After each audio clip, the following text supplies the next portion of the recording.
ಈ ಸಾಂಬಾರ್ ಸಾವಂತಿಗೆ ಫಸ್ಟ್ 2 ರೋಗಗಳು. ಒಂದು ಪಾಲಿನೇಷನ್ ಅಂದರೆ ಜೇನುಳ ಆಡಬೇಕು. ಜೇನುಳ ಆಡಿದ್ರೆ ಇದು ಇಳುವರಿ ಬರೋದು. ನೆಕ್ಸ್ಟ್ ಒಂದು ಊಜಿ ಕಂಟ್ರೋಲ್ ಆದರೆ, ಈಗ ಪಾಲಿನೇಷನ್ ಆಡಿ ಮೊಗರು ಕಚ್ಚಿದ್ರೂ ಊಜಿ ಹೊಡೆದ್ಬಿಟ್ರೆ ವೇಸ್ಟು.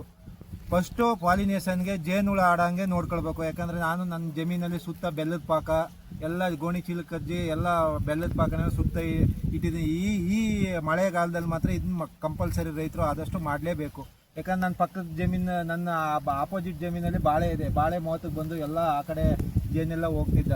ಅದಕ್ಕೋಸ್ಕರ ನಾನು ಸೇಫ್ ಕೆಮಿಕಲ್ ಯೂಸ್ ಮಾಡಿ, ಏನೇನು ಇದಕ್ಕೆ ಪಾಲಿನೇಷನ್ ಹೋಗ್ಬಾರ್ದು ಅಂಥ ಸೇಫ್ ಕೆಮಿಕಲ್ಗಳನ್ನ ಹೊಡೆದು ಒಟ್ಟಲ್ಲಿ ಜೇನಂತೂ ಆಡೋ ರೀತಿ ಮಾಡಬೇಕು. ಇದಕ್ಕೆ ಉತ್ತಮವಾದದ್ದು ಅಂದರೆ ಬೆಲ್ಲ ಸುತ್ತ ಗೋಣಿ ಚೀಲಕ್ಕೆ ಬೆಲ್ಲ ಹಚ್ಚಿ ಹಾಕಬೇಕು. ಆಮೇಲೆ ನಾನು ಸುತ್ತ ಇದು ಗಮ್ಮು ಹಾಕಿದ್ದೀನಿ, ಮತ್ತು ಇದು ಡಬ್ಬಿಗಳು ಹಾಕಿದ್ದೀನಿ. 1 ಎಕರೆಗೆ 10 ಡಬ್ಬಿಗಳು ಬೇಕಾಗುತ್ತೆ. ನಾನು ಹಾಕಿರೋದು ಸುತ್ತ 4-5 ಡಬ್ಬಿನೇ ಹಾಕಿರೋದು. ಆದರೆ ಅದು ಒಳ್ಳೆ ಕೆಲಸ ಮಾಡಿದೆ. ನಂಗೆ ಡಬ್ಬಿಯಿಂದ ಒಳ್ಳೆ ಕೆಲಸ ಮಾಡಿದೆ ಊಜಿ.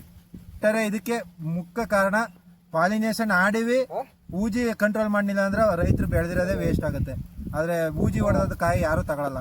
ಮೇಯ್ನು ಪಾಲಿನೇಷನ್ ಮತ್ತು ಊಜಿ ಮಾತ್ರ ಕಂಟ್ರೋಲ್ ಮಾಡಬೇಕು.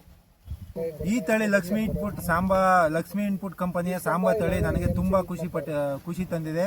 ಆದರೆ ಥ್ಯಾಂಕ್ ಯು ಸೋ ಮಚ್, ಧನ್ಯವಾದಗಳು. Thank you sir.